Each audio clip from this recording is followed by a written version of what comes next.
आदाब। तिरछिया के समाचार में आप सभी का एक बार फिर खैर मकदम है।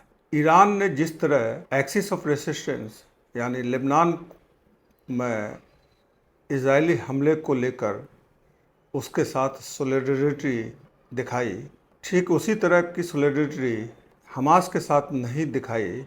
ये एक सवाल लोगों के जहन में घूम रहा है। इस सवाल पर हम विस्तार से चर्चा करेंगे। पहले आप चैनल को सब्सक्राइब करें, वीडियो को लाइक करें, कमेंट करें और शेयर करें। जब से ईरान ने हिजबुल्लाह को रेजिस्टेंस ऑफ एक्सिस का या एक्सिस ऑफ रेजिस्टेंस का हिस्सा माना और अमेरिका से डील में लेबनान को भी एक फरीक के तौर पर शामिल बताया, उसके बावजूद इजराइल लेबनान पर हमला करता रहा है। लेकिन जब इजराइल ने बैरूत पर हमला किया तो ईरान ने साफ कहा कि अब हद से बाहर हो गई है और इजराइल रेड लाइन को क्रॉस कर चुका है, इसलिए ईरान ने इजराइल पर हमला शुरू कर दिया।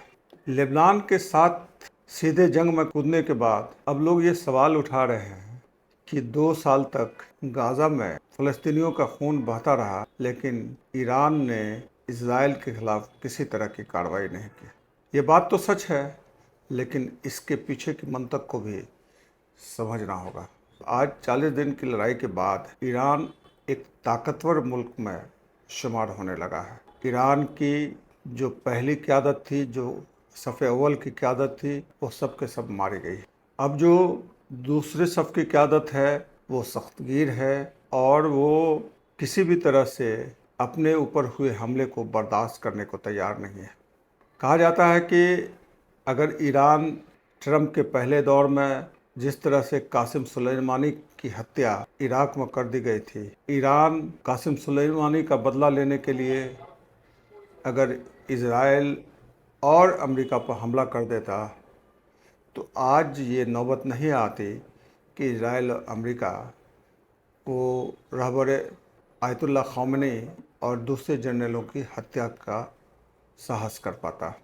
गाज़ा में जब जंग चल रही थी तो गाज़ा के समर्थन में हिजबुल्लाह लड़ाई लड़ रहा था, लेकिन इजराइल उसी समय जो हिजबुल्लाह के सफ़े अव्वल की क़यादत यानी सैयद हसन नसरुल्लाह और समेत कई ईरानी जनरलों की भी हत्या की।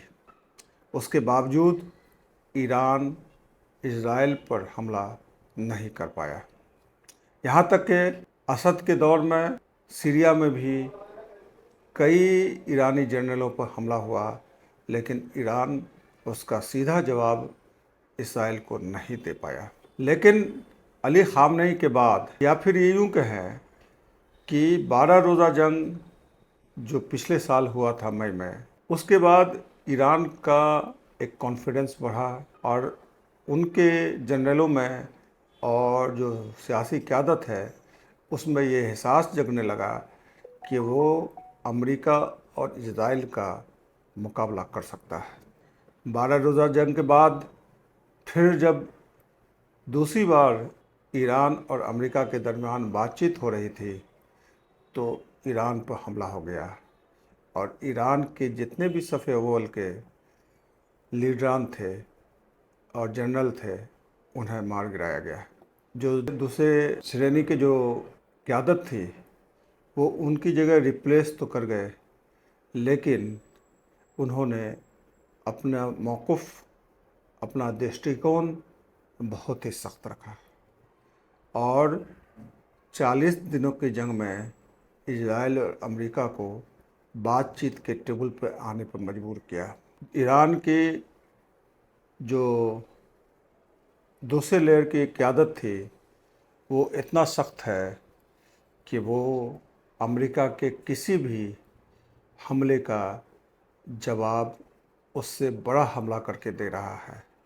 ऐसे में जब पाकिस्तान के मीडिएशन में जब दोनों ईरान और अमेरिका के दरमियान सुलह की कोशिश शुरू हुई तो ईरान का मौक़िफ़ बहुत सख्त रहा और वो किसी भी तरह न टेबल पर झुकने के लिए तैयार है और न लड़ाई के मैदान में झुकने के लिए तैयार है। ईरान और अमेरिका के दरमियान तो जंग रुक गई थी, लेकिन इजराइल लगातार हिजबुल्लाह पर हमला करके हिजबुल्लाह का सफाया करना चाहता था। जबकि बातचीत के पहले दौर में, यानी ईरान और अमेरिका के दरमियान बातचीत का पहला दौर जब इस्लामाबाद में हुआ था, तो उसी समय कहा गया था इस बातचीत में लेबनान और इसराइल भी शामिल है। लेकिन इसराइल ने बात नहीं मानी और न सिर्फ वो हिजबुल्लाह पर हमला कर रहा है, बल्कि बैरूत को भी निशाना बनाना शुरू किया। तो उसके बाद ईरान ने इजराइल के खिलाफ हमले शुरू कर दिए। जहाँ तक गाज़ा का सवाल है, गाज़ा में जो अमन मुआहदे हुए उसमें ईरान फरीक नहीं है। गाज़ा की गारंटी तुर्की, पाकिस्तान, कतर, इंडोनेशिया, मलेशिया और अरब ममालिक ने ली थी। लेकिन जब इजराइल लगातार गाज़ा में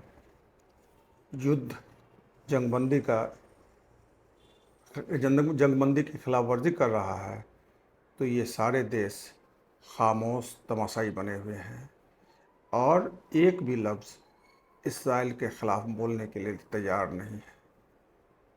अब जबकि लेबनान या हिजबुल्लाह के ख़िलाफ़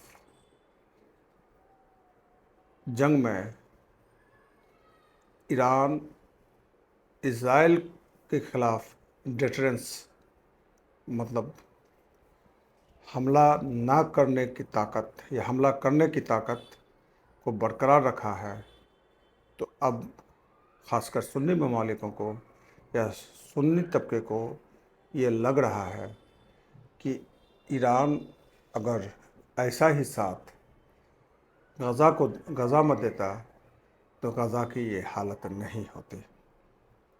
हालांकि ईरान गाज़ा को भी एक्सिस ऑफ रेजिस्टेंस मानता है और ये जंग अगर ख़त्म होती है, यानी अमेरिका मशरिक़ वस्ती से बोरिया बिस्तर उठाकर निकल जाता है, तो इजराइल के लिए अपने वजूद को बचाना मुश्किल हो जाएगा, क्योंकि वो 45 किलोमीटर में जो गाज़ा बसा है उसके लड़ाकू पर कब्ज़ा हासिल नहीं कर पाया, तो वो हिजबुल्लाह, हमास, हौसी और इराक़ के एक्सिस ऑफ रेजिस्टेंस को काबू करना उसके लिए मुहाल हो जाएगा।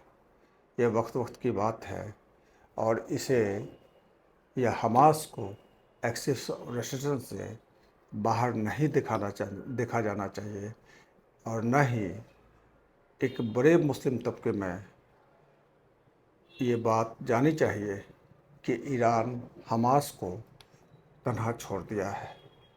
ईरान फ़लस्तीनियों को कभी भी तनहा नहीं छोड़ सकता है, क्योंकि उनका नस्बुल ऐन मस्जिद अक्सा की आज़ादी है और वो इस मकसद की तरफ तेज़ी से बढ़ रहा है।